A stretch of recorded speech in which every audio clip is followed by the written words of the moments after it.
We are live. Great. Welcome everyone to our Advanced Teacher and Leaders Role Working Group. If you would, please give me a thumbs up if you can hear me to make sure I'm coming across clearly. Thank you very much. Dr. Elliott apologizes. He had some matters in his home district. He may join us within our presentation today. If he does, we'll, of course, get him going. But until then, I'll try to guide us through the process today, and certainly appreciate everyone's participation and coming back and giving your thoughts as we move forward.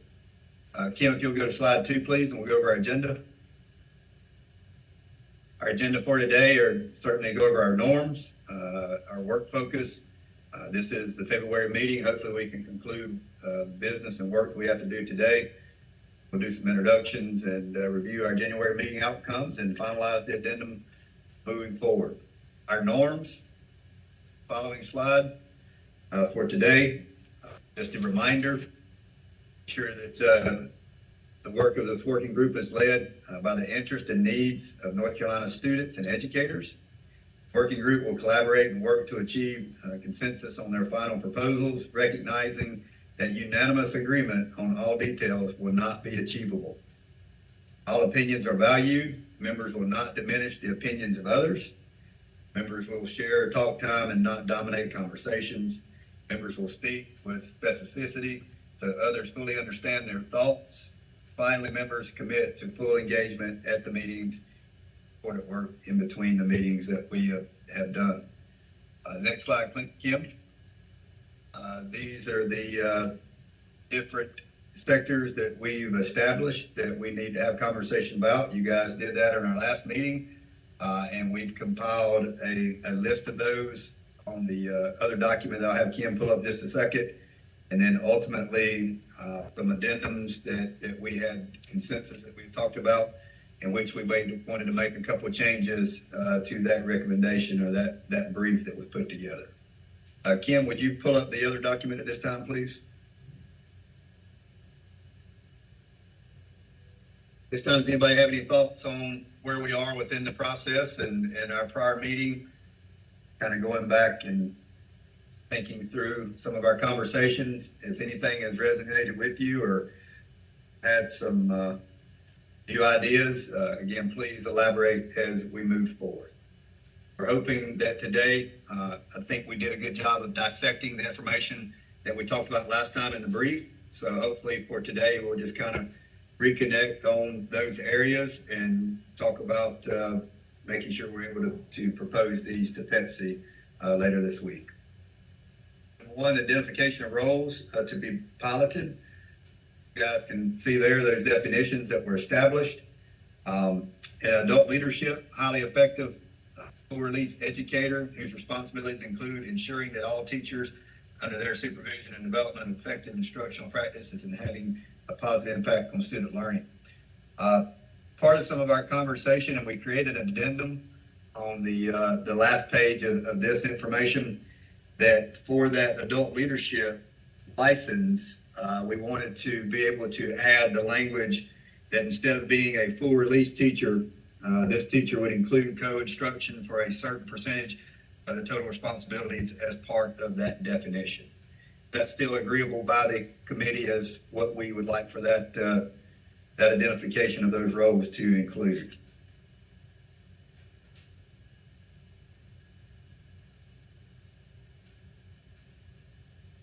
Yes. Any other changes of thoughts or additions to that definition as it's established currently? Quick question on 1A. Does under their supervision put them more in line with an administrator? Or should it be working with or some other more generic language rather than under their supervision? Or does it matter in this document? Earlier. It's 1A, top of the page. Kim, do you think we could change that to interject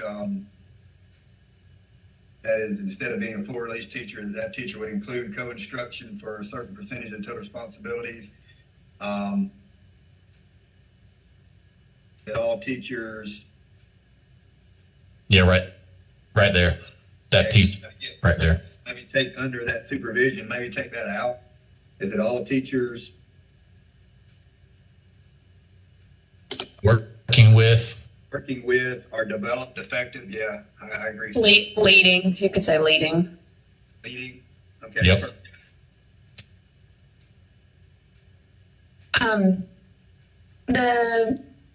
Another question I have about the full release versus the co-instruction, and you guys, ATR district folks, can really weigh in on this.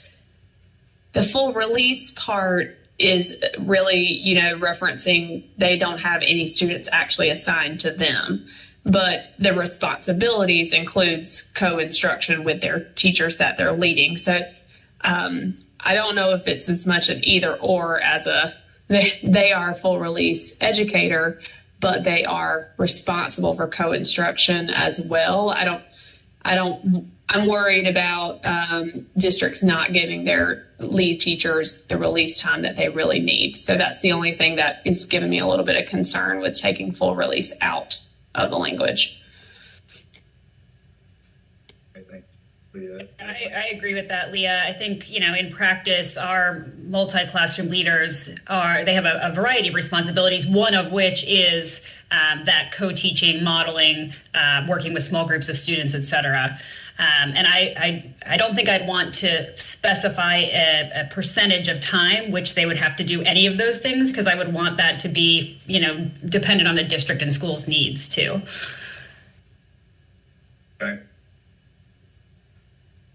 Did I get the edit correct? Taking out under their supervision. I thought there was another word I was supposed to add. Leading. Where am I putting that?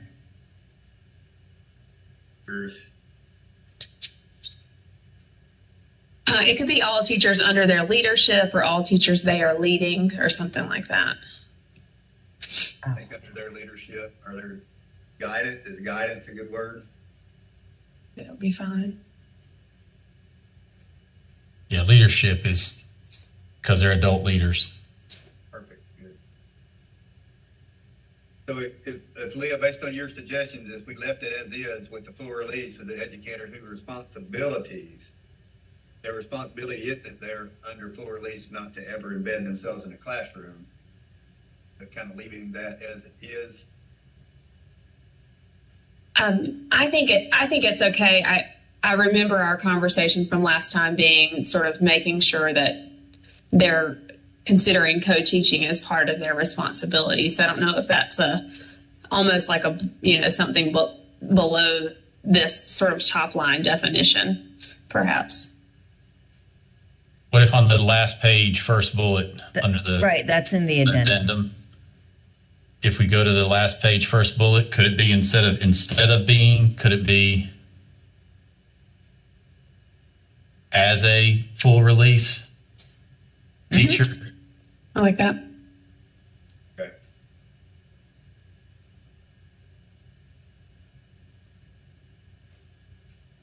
Intertwine that back with that A. Tamika, I think you were going to add something. Sorry. So yeah, I was just gonna say in this first section in 1A, it's sort of just like an overview of what the position entails, but down in the section where it explicitly defines those roles, I think that's where the co-teaching part comes in. I don't think it goes into the overall identification of what the adult leadership role goes. So I think if we are going to add the co-teaching element, then it gets explicitly defined in the roles and definition.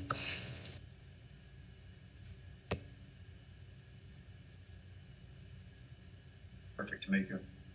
So as we read now, highly effective, trying to grab that screen there, Kim. Highly effective full release educator whose responsibilities include ensuring that all teachers under his or her leadership are developing effective instructional practices and having positive impact on student learning. Everybody okay there? Yes. Any final thoughts?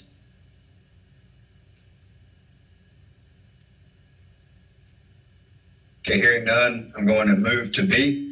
Classroom excellence, high effective educators who instruct a greater number of students than traditional assignment, including K-3 classrooms, or works with a teacher team across multiple classrooms at a grade level or levels. The classroom excellence teacher may be supported by educators in the apprentice and or license 1 categories. Don't remember anything that we agreed upon changing there.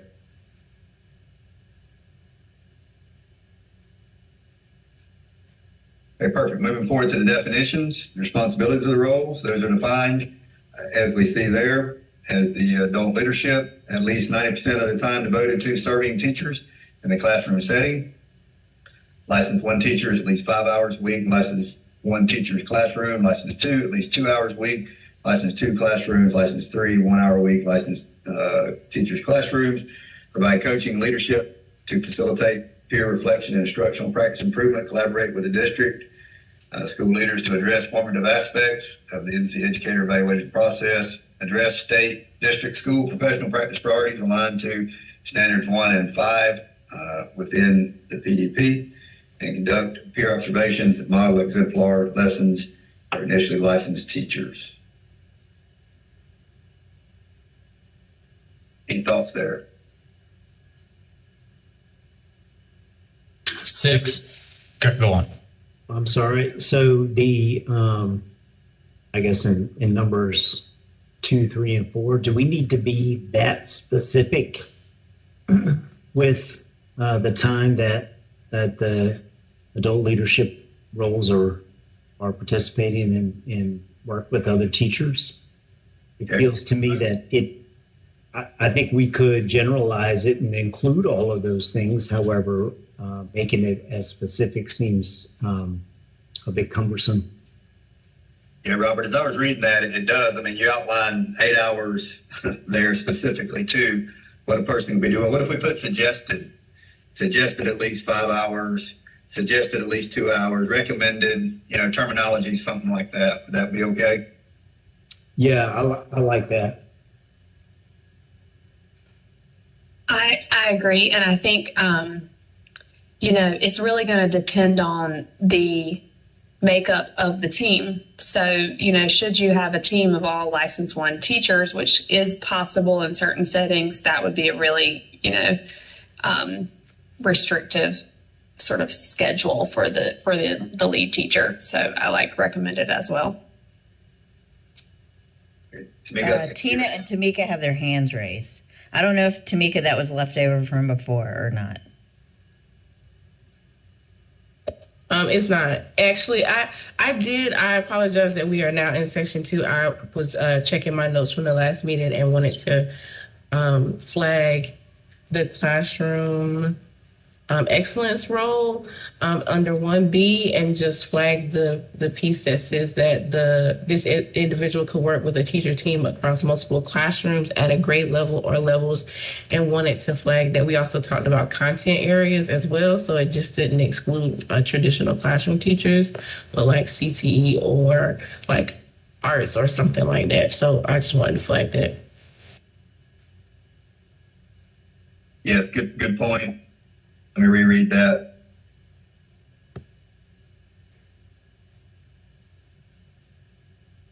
Can we just say a teacher team across multiple classrooms? Do you want to just take this part out and then it's more general to multiple classrooms? Then it'll be inclusive of all types of teachers. Yeah, just say across multiple levels, classrooms and levels.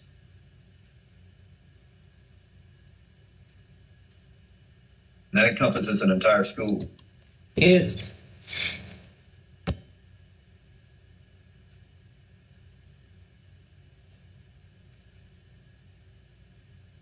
Thank you for that suggestion. Everybody okay there? All right, moving down. And then Tina has her hand raised. I'm sorry, Tina. It's okay. So just going back to the descriptions for 2, 3, and 4, I do think that it is important that we at least address, I'm fine with the recommended, but I do think we need to express that some teachers need more support than others. So as they're creating their setups, like Leah was saying, you don't want to put 8 level 1 license 1 teachers on the coach because it's not practical for that person to make the growth that you want them to. So I think that if they see at least that we're designating there's some sort of difference in support with how you support these different license levels, that they need to be considerate of how they're creating those teaming structures. That's all. Yeah, great input. Good job. Pat, I see your hand now. Is that correct? That's right. I don't remember what the sequence was. Just to hold the language conserved from part 1 to part 2 in number 1, 90% of the time devoted to teachers under his or her leadership. We don't want that to get misconstrued, supporting perhaps teachers in duties that fall outside the responsibilities of the adult leadership role.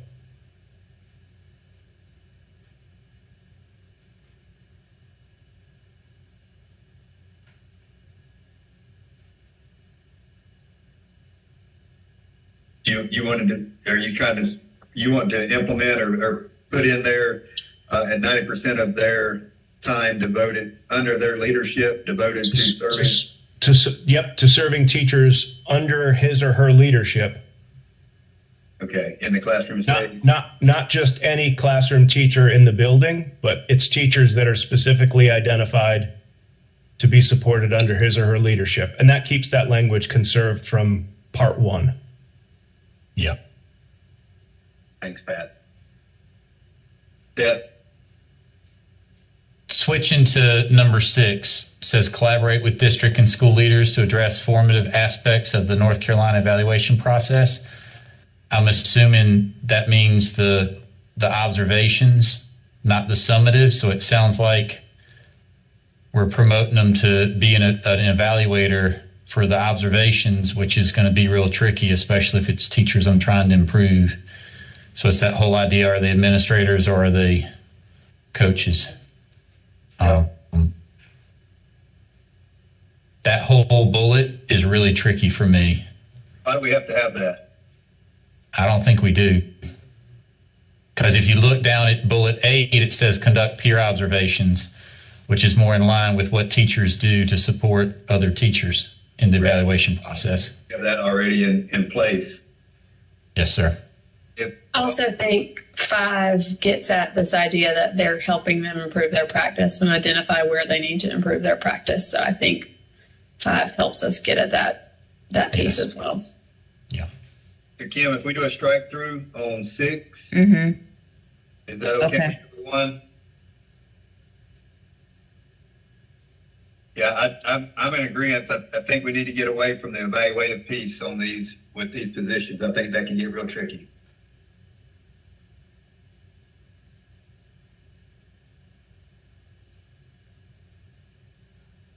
Any more recommendations? I'm wondering if we go back up to the top where it talked about 90% of time devoted to be serving teachers. Is there an assumption there that could also be serving the students in those teachers' classrooms?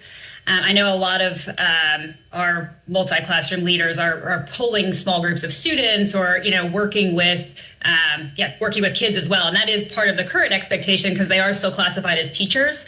I was wondering and I don't see any mention here explicitly around working with kids. So I'm wondering if that's implicit in serving teachers or if we need to spell that out specifically.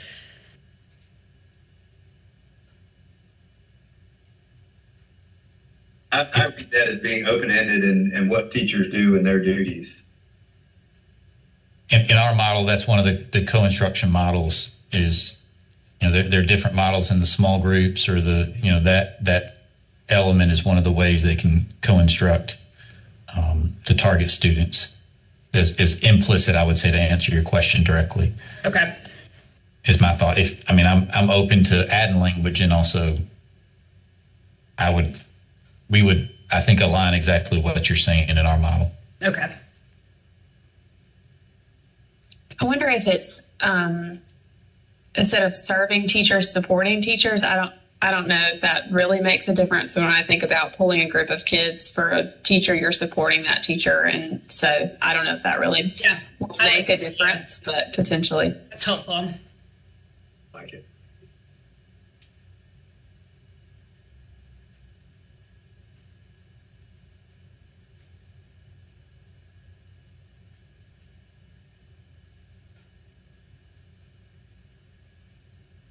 Okay. Clarifying question on number 7. When it says within the PDP, is that referring to the teachers on the team's PDP? Just wondering about the mechanics of that.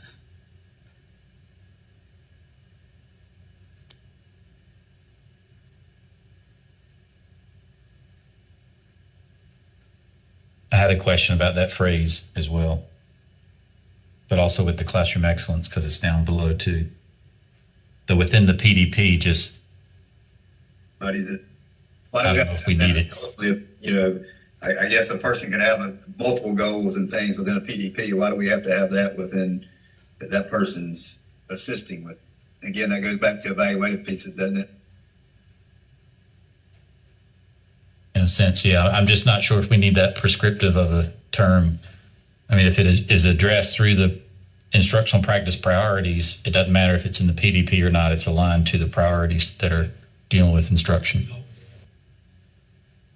So I would say strike within PDP for that one in the CE underneath if possible.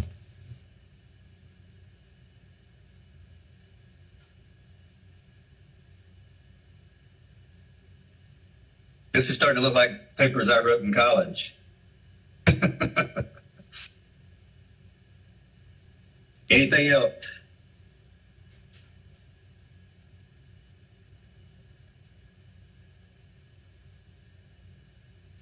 But I had an opportunity to read B. I just had a question about B3. It's like, is it necessary to specify that they have to do peer observations in the writing? So just trying to find out, do we need to explicitly say that or not?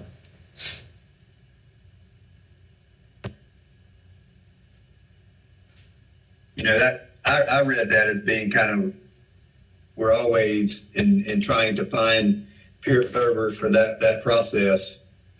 This, you know, that's part of a duty that this person could assist with. I don't know, as required, I think gives it some leniency, but I'm open to what you guys think.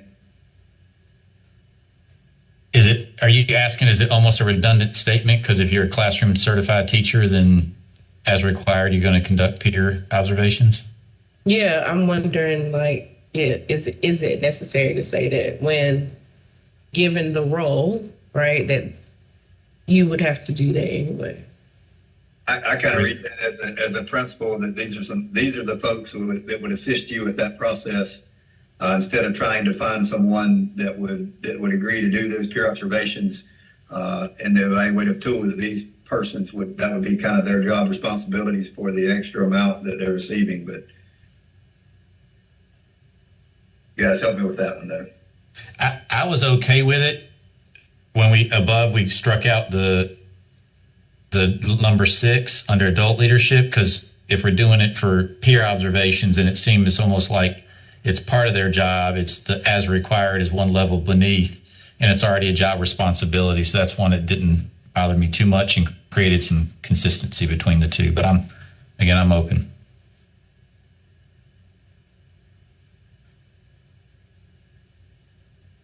Thoughts of the group?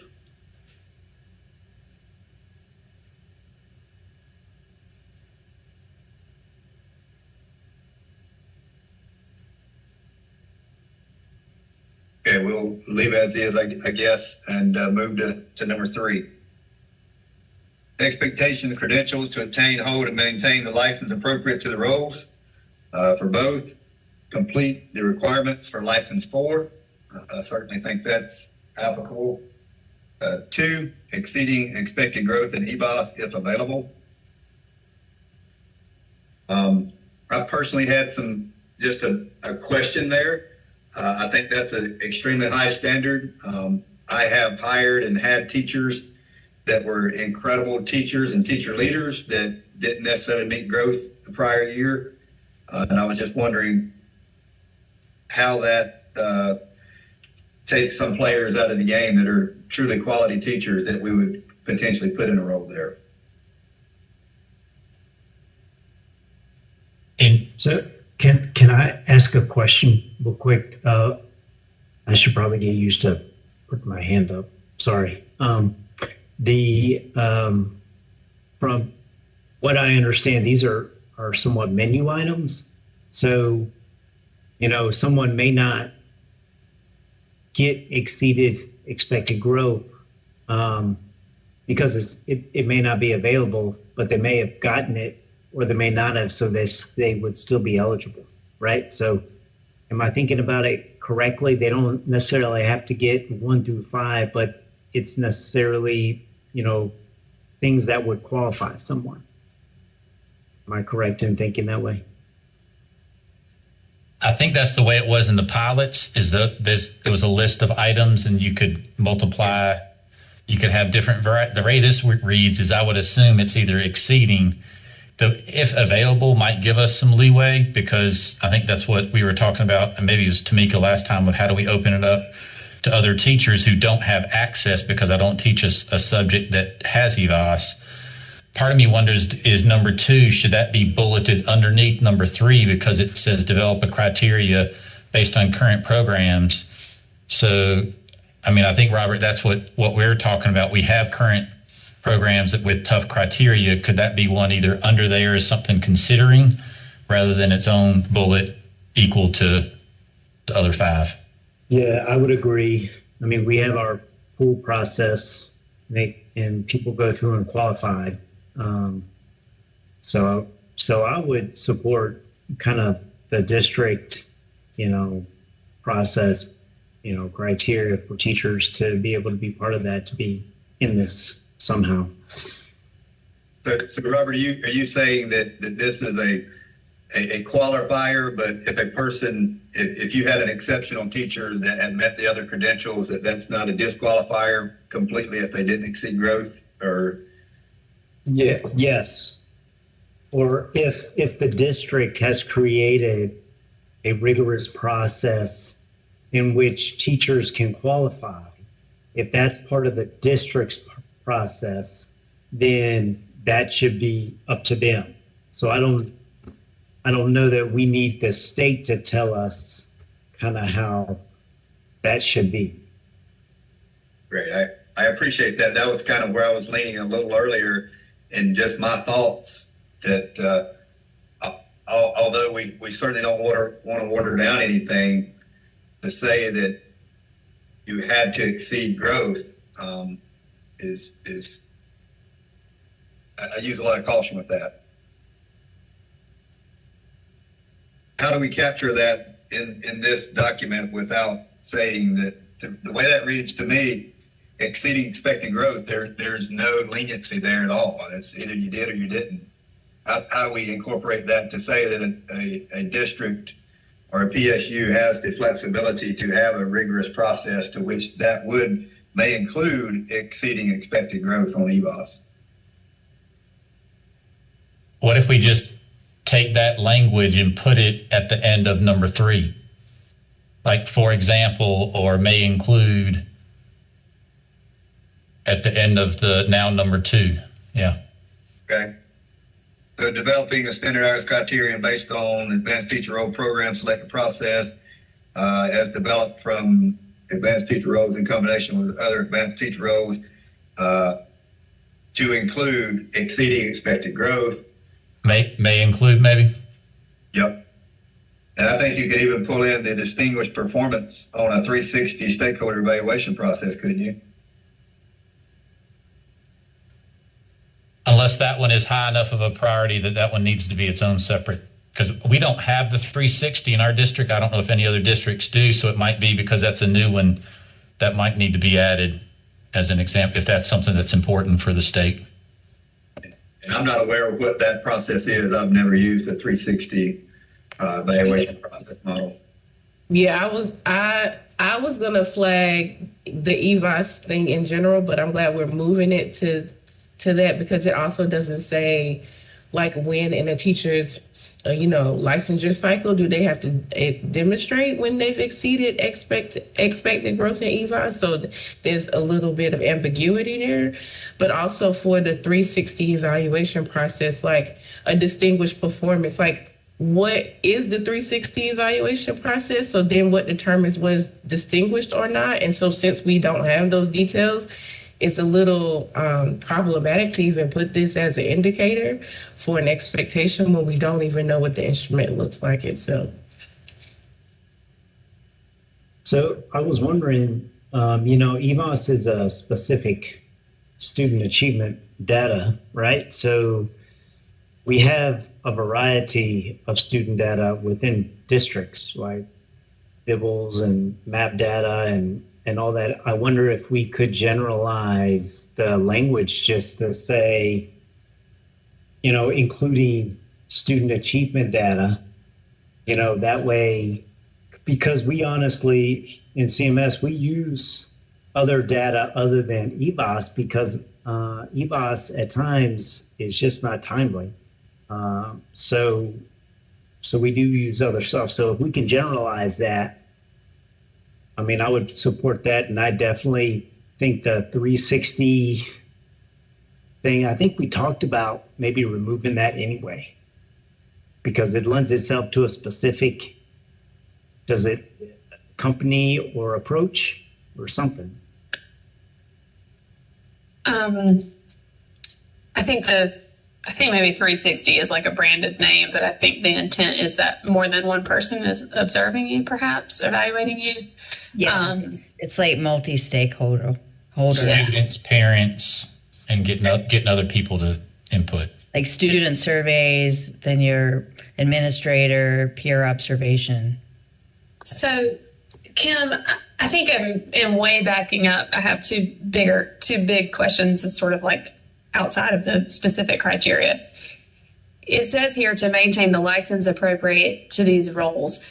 Does this have to be, or will this be, a centralized state process, in which case there has to be some statewide criteria, and then maybe districts personalize it or add on? That's the first question. So it would be state-based for licensure. As far as the hiring process itself, that would be a district decision. So then it seems like there would have to be some. Yes, there has to be something that's more standardized across the licenses for licenses.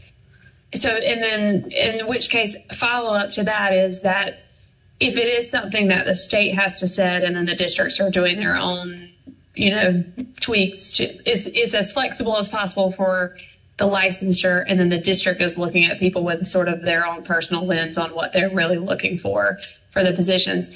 I would think that classroom excellence and adult leadership would have different criteria, such that I see the micro credential for adult leadership, but it feels like it would need to be a little bit more than that for an adult leader than the classroom excellence. So I don't know if the districts want to weigh in on that, but that seems like these are different levels, and so they would need different criteria.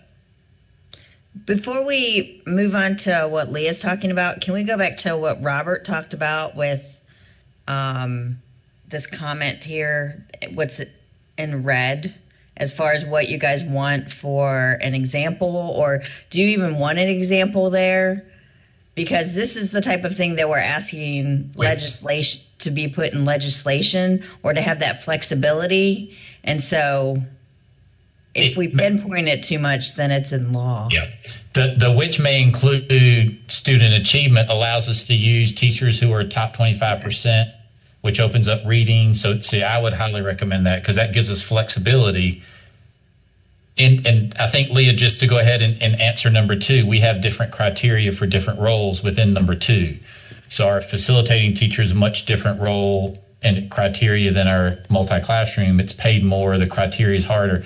And number 2, I think, handles a lot of that question of not having to have the General Assembly do this, but let us differentiate the roles in number But 2. my point is that if the state is issuing a license to this person, then it has to be determined at the state level. So it doesn't have to be something that we decide today and we send to the General Assembly, but someone, maybe I don't know, Kim, if that's in statute or if that's in licensure policy that the state board would determine, but someone has to decide what the criteria are. The state board would approve that.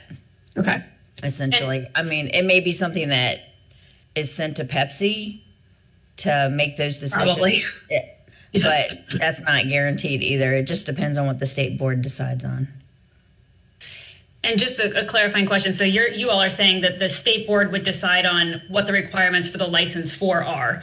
And then we're saying once somebody meets those requirements, then the district gets to decide if they meet requirements for, or we're saying, Leah, what you're saying is the state also needs to decide what the requirements are to be an AL or a CE. That's my understanding. For the licensure piece, not for the hiring piece. So I think this is, Aaron, a shift from what y'all are doing now, which is it's just a fully licensed teacher and then you're approving them for this position.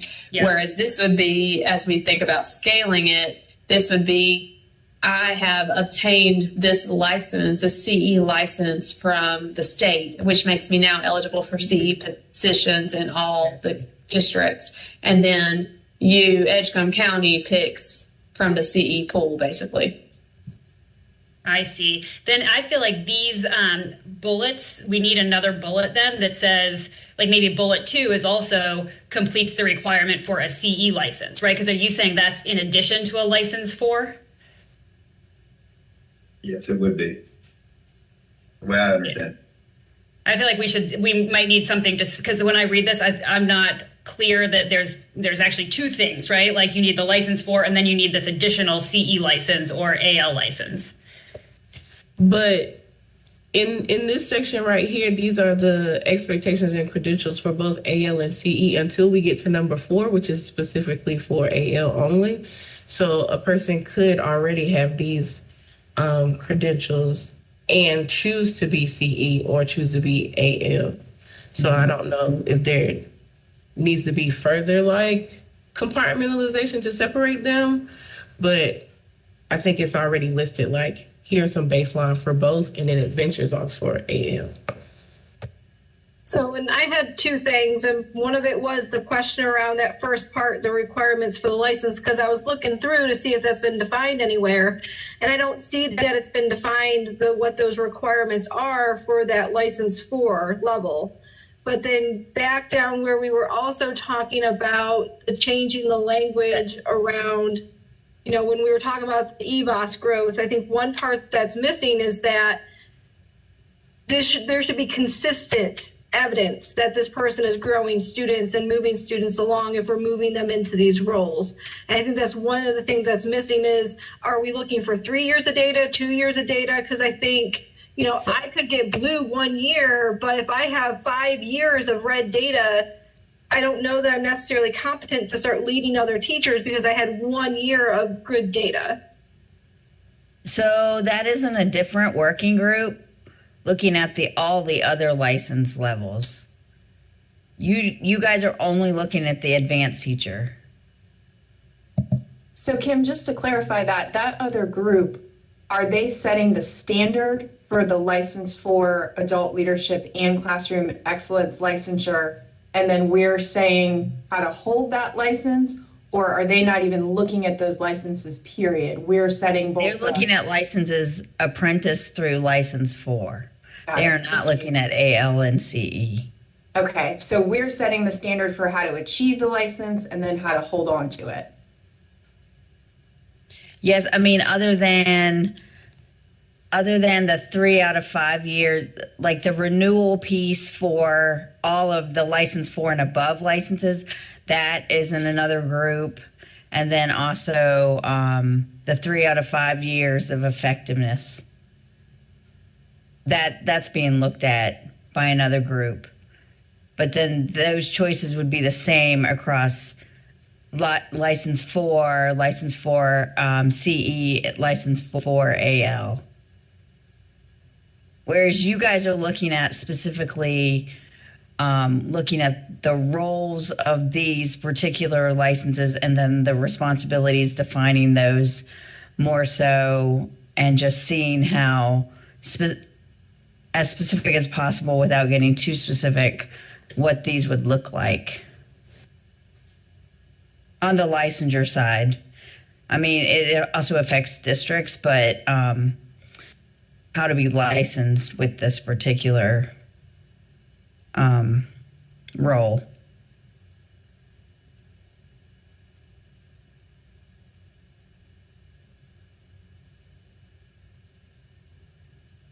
Kim, can you scroll down that just a little bit to the 3? Thank you.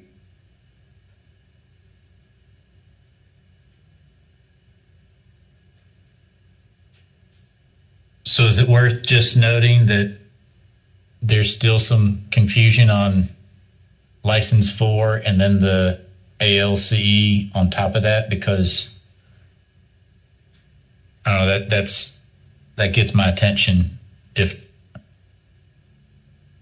I don't understand exactly how that works. I know we're explaining it, so I'm not saying let's explain it more now, but it's just, I think that's just something that it might be that we have to look and see what the other groups do in order to see how they connect. Is that so you would complete the requirements to hold a license 4, so that would be the 3 out of 5 years demonstrating effectiveness, teacher effectiveness, and then that license is obviously renewable, so then you would be able to renew that with CEUs just like it's done now.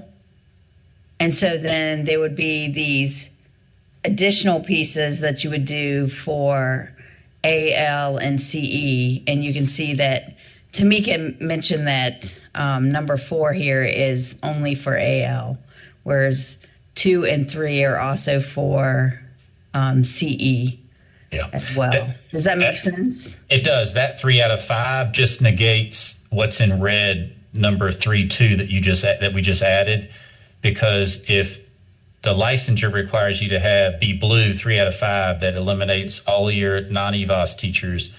And then it also eliminates the ability of the pilot districts to look at what does it mean for student achievement, because they can't even achieve the license. So it doesn't have to be EVOS for the 3 out of 5. There's going to be other options.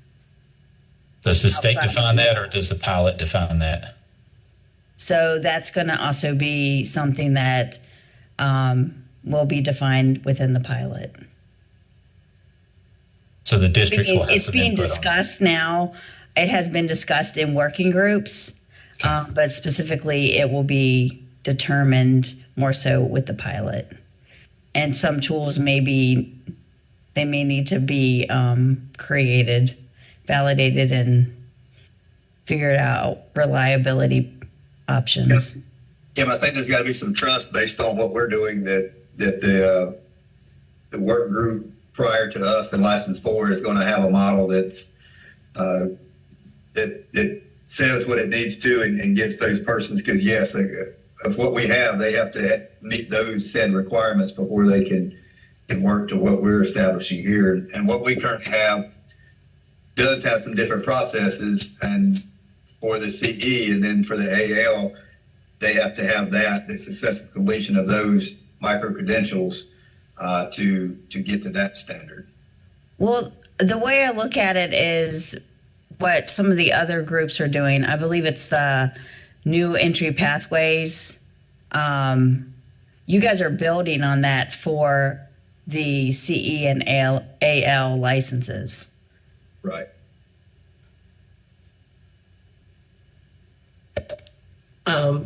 So I will agree with what some of the other individuals have said.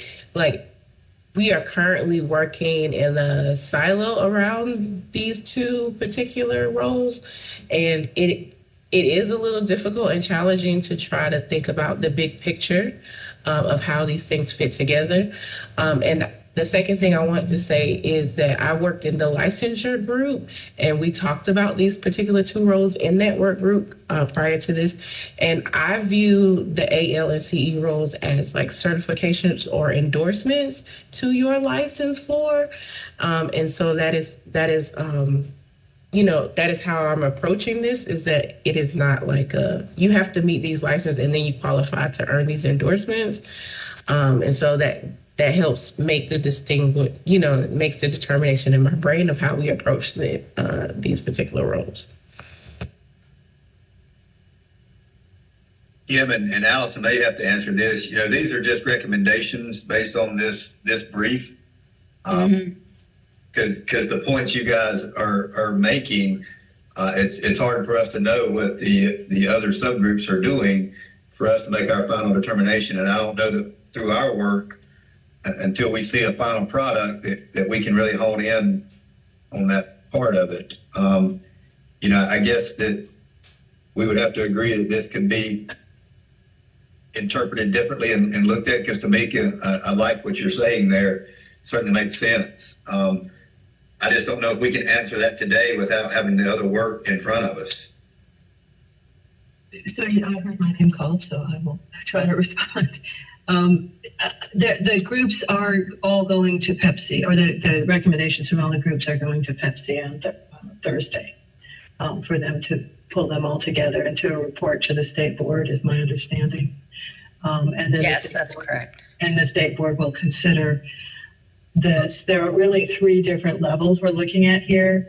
What is stated in legislation, and that's a broad kind of request for authority and funding. And then the second level would be developing a plan, and this work will inform all of these stages, but there would also be a more specific plan developed with PEPSC's input for the state board to implement. And then there's obviously the implementation stage, and a lot of these things you're talking about also, when you're looking at the implementation stage, maybe best practices or maybe recommended practices. So there's still more work to be done after the state board, if PEPSC sends its initial report to the state board. I hope that helps. Thank you, Allison. I also wanted to add that this is the new entry pathways. This is their work for their working group. And you can see here that it does focus on license 4, and it does go into CE as well as AL, but it's talking about determining the 3 out of 5 years for the effectiveness piece. It is not focusing on the exact same thing that you guys are. But I just wanted to show you this. And this, of course, is something that still needs to go to PEPSC, as well as then it would be something that would still have to go to the state board. So nothing has been officially approved. These are recommendations, suggested recommendations. So to me, it would make sense that whatever it is that you're doing to qualify for the license or the endorsement, I like it. Tamika, I like to think of it as an endorsement as well, so I appreciate that. Whatever you're doing to qualify for it, to me, would be the same thing you're doing to maintain it. I see those things. It's like you're maintaining a certain level of impact, and so you just kind of continue that. I recognize that's a little bit different for AL because they're moving out of a traditional classroom position, but they're going to be very aligned. So I think it's a little bit hard for us to lay these out without thinking through that. And then I also want to just continue to sort of echo as much district flexibility as we can provide is really helpful. And so kind of trusting our districts to choose the right people for the positions with guardrails around it, I think is also helpful. So I don't know how to fix those things, but those are some thoughts. And I think my question is related to that, Leah. Back in the language that we were reviewing a few minutes ago, where it said develop develop was the verb. I can't remember what was after the verb, but basically it was like develop the criteria. I think the other verbs are like what the person has to do, right? So I'm guessing they would have to meet some criteria. And so I'm wondering if we want to clarify that, the person needs to meet criteria that is going to be developed by whomever, right? Is that criteria going to be developed? Under 2 where it says develop standardized criteria. Do we need to change that to meet standardized criteria? And then I think my question is like, who is developing that standardized criteria? Or is that our job right now to do that? No, this is something that would have to then be decided through the state board, and it would probably be something that may more than likely go to PEPSC. DPI may be helping with that. It's state based. It's not something that needs to be created right now. What we need to focus on today is making sure what we want to go to legislation.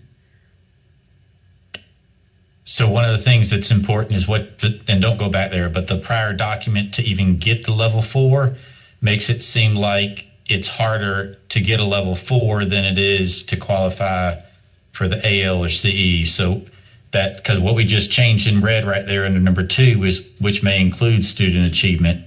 The prior document, you can't even get a level 4 unless you're 3 out of 5 EVOS if it's available. And so that doesn't allow. That's something that you have to do for AL and CE to even to start that process. So you have to hold the level 4. And that's a problem, because what we're dealing with is supposed to be, in my mind, supposed to be another level, like to get the endorsement. So if we have different student achievement measures to become a AL or CE, and you can't even get the license because you have EVOS 2 out of 5 years, you don't even qualify for a level 4. So there's no need for us to be talking about may include student achievement measures if they don't even qualify for the license, which is a concern. Right. It's almost like we're trying to put the cart before the horse. It's hard for us to define what these advanced roles look like until we see what's been defined prior to. Or if they do the same thing we do and allow the districts to define what does it mean to be effective or highly effective, or what does it mean to be student, if there's some flexibility, because we already have models. I know in at least 3 of the districts here that I've seen, we have models and the criteria is very difficult to get, then that's a high bar. And there's no need to legislate a bar that doesn't allow flexibility based on the positions to even get the license. So if we left it as it is, because it does say complete those requirements in license 4, whatever those are, we would know they have to meet those criterion. 2 says develop standardized criterion based on current advanced teacher role program selection. If we change that, develop those standardized to adhering to, or, I mean, is it up to each district to develop those? Is that what we want to say there? And then we have some distinguishing factors between the AL and the CE there on the next. I saw something in the chat just a second ago. I'm sorry.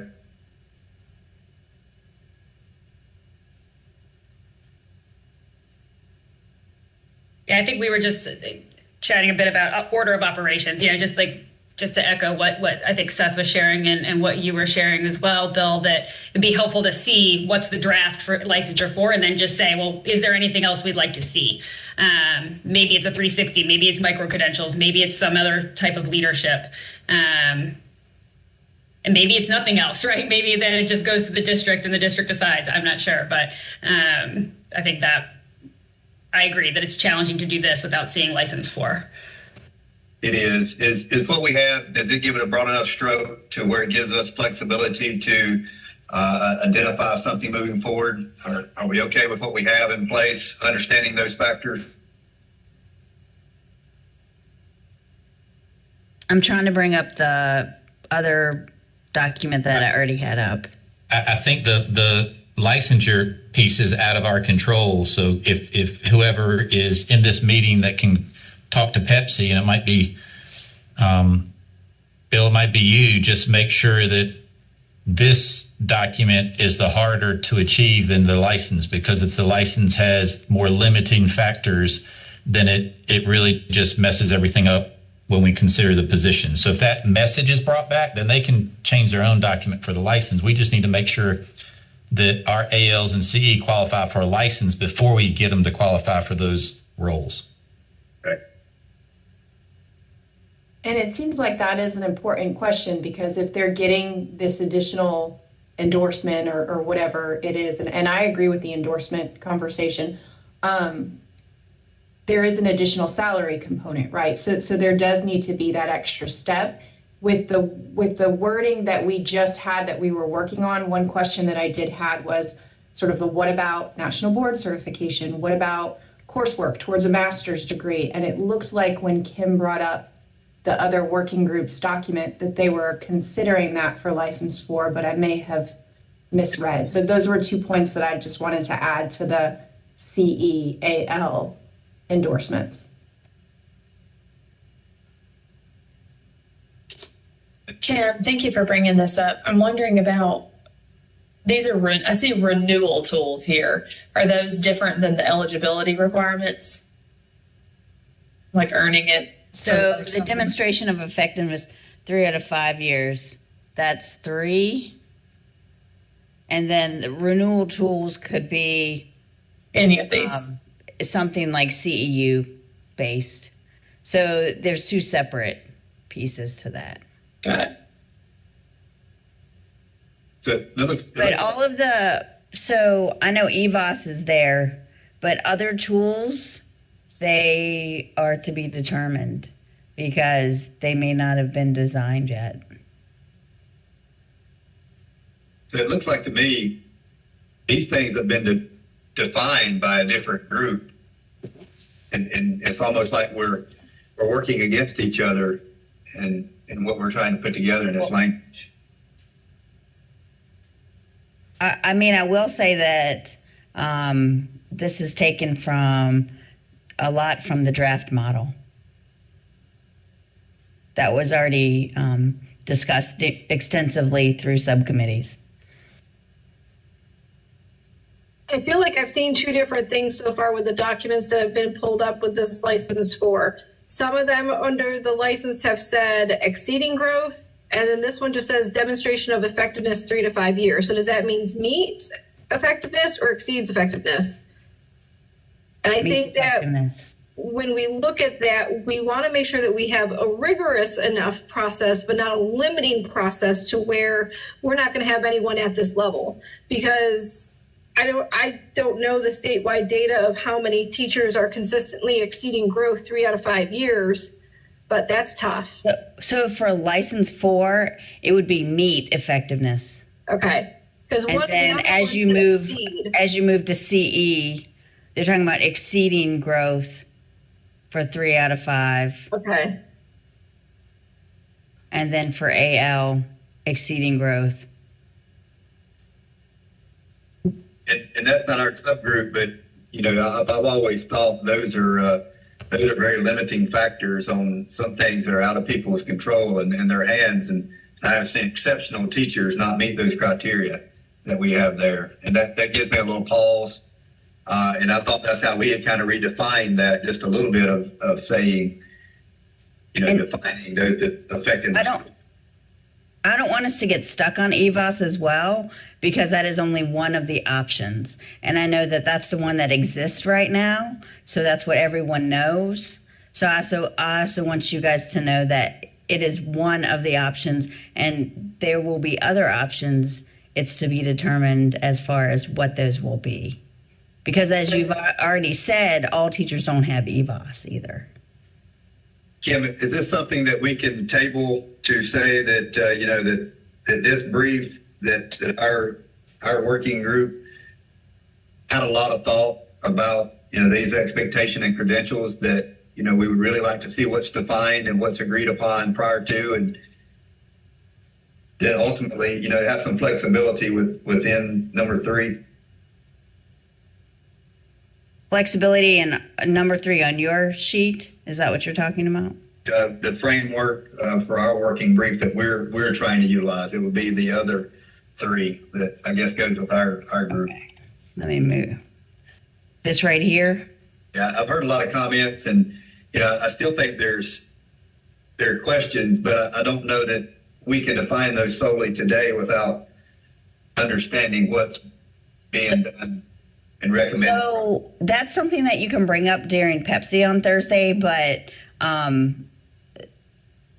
Dr. Dempsey will want to proceed with with presenting the brief.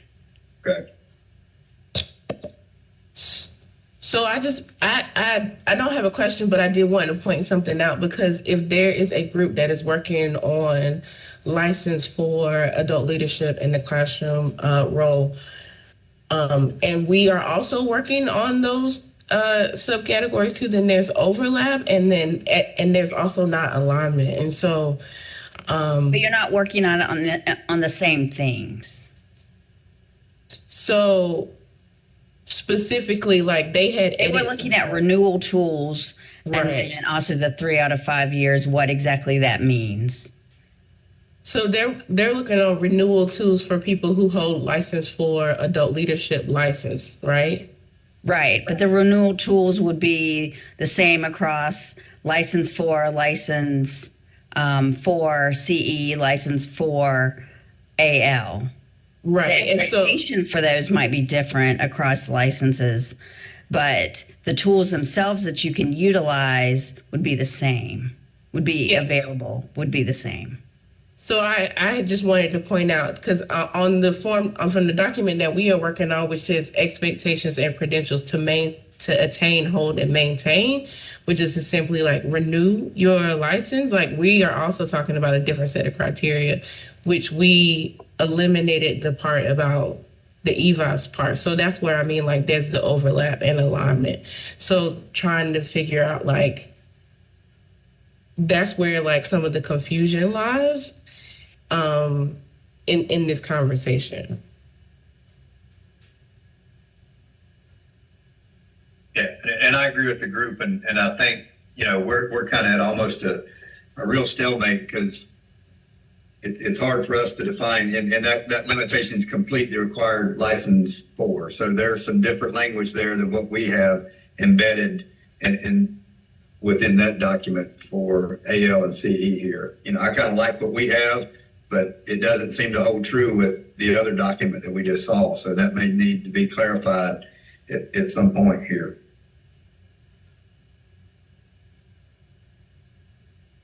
I agree, Bill. If we're trying to identify criteria that exceeds level 4, not knowing what the agreed upon criteria for level 4 really puts us at a disadvantage. We're handicapped in identifying how you would first attain, and then secondly to maintain and retain this this credential going forward.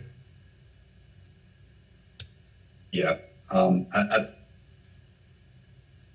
that's what sits with me a little bit, and I think I'm hearing that from the group. You know, but I also know that these documents are going to be presented to PEPSC later this week, and you know, I don't know that they need to be in a final form, but you know, we have some things in red here which change that, and that's kind of where I need some guidance with where we are. I do have some notes here, and I know Kim has those as well. That when presenting this, I can certainly bring those things up to the committee. Should, in that case, since we're sort of having the conversation about just first needing to know what does it mean to complete the requirements for level 4, under number 3, Roman numeral 2, do we need to say something to the effect of, or no, I guess number 3 I was looking at, continue, ongoing growth, or I don't know, like recognizing that we know that a baseline is set or is going to be set by another group, and recognizing that we need to go beyond. I'm thinking about in the addendum, can we say something to the effect into the addendum that this group realizes that, you know, the expectations and credentials for AL and CE are going to rely on the decisions made by the working group tasked with identifying the requirements for license number 4. And as a result, the group would recommend XYZ. I also would just ask too, since a lot of us have mentioned the possibility of AL and CE being sort of credentials or an endorsement, versus a license, is that something else that we would want to include in the addendum, that it is a recommendation of the group that these two pieces aren't necessarily considered full licenses, that they're considered endorsements? And I don't know if that is a consensus, but I just keep hearing that language. I don't have any issues with that from what I'm hearing, and I have heard that a couple of times, and I'm not sure why that wouldn't be practical if you hold the criteria to gain those licenses that you hold, and then a district hires you for this supplemental duty, and you hold those endorsements or criteria. Do you need a separate license for that? Is that something? And I'm not sure if you guys have had that within, I assume you haven't, within advanced teacher roles that are currently being utilized across the state. It's basically a supplement. Is that correct? Yes. Yes. Yes. My gut right now is, and I think this has been said, is we've dug as hard and it's out of our control. And I think, Bill, if you're the spokesperson and know, I think what was just said a little while ago is the whole 3 out of 5, like if it's blue EVOS or exceeds growth, then just that piece was changed by our now 3-2, which is in red, which may include student achievement measures. So just making sure that whatever the licensure people decide, that they understand what our concern was and what we're trying to allow for the different roles, so it's not a limiting factor. And if that's the consensus, then I'm good to move on with that and carry forward. I will try to do my best to capture that when presenting. I think I understand what we're trying to say there. I do agree it's limiting and difficult for us to come up with a process when we're not involved in the stuff that's prior to us, and it still has our same language in it. It needs to be consistent through the whole document. Everything needs to be consistent, and that's hard. But I do think we have to move on if we're going to make our time frame. Any other guidance for me or anyone other? And I think Craig's on PEPSC here as well. Just a quick question. The new teacher support coaches, that's something that I'm not familiar. I'm hoping it's a 30-second, here's what it is, Seth, because it's listed, or do we just take it out? Because I'm not familiar with that. Under 2, right before the red. Right there, right where we are. Right. So that would be Pat, maybe you could speak to that. I wasn't sure whether or not that was the North Carolina New Teacher Support Program. Yes, that is. Or not. It is. That is. Okay. Do we need that in there because we don't have everything else listed, or do you just eliminate it?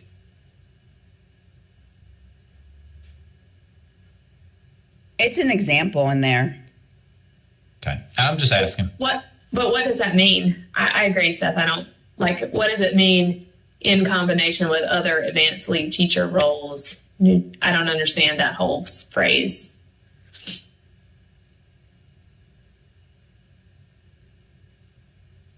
I think in development of the brief, and also looking at the updated model, they really wanted to utilize what already exists in North Carolina as far as the types of coaching that could be available to help support this. And so that was one of the programs that was thought of. So that's why that example is in there. To help support the ATR teachers in their positions, or to help with the coaching load for the regular teachers? I think it kind of trying to say that ultimately that there are different PSUs and districts have things that they've utilized that are effective for them, and that's not saying that this will replace all of the above. That you could still have new teacher support program and coaches within your districts on top of the advanced teacher roles. Is that kind of how I hear that? So if that's the case, using that example, I think that was Bill, could you not put a curriculum facilitator or a content coach as another example to a North Carolina New Teacher Support Program coach? Yeah, I think all of those are effective. Whatever's effective for your district, and we call them different we have different titles that we all utilize, but I think that's what that's trying to say, in combination with those, that you could still have that leniency within a district to have those programs. To supplement, not supplant, advanced teaching roles and curriculum classroom excellence. Yes?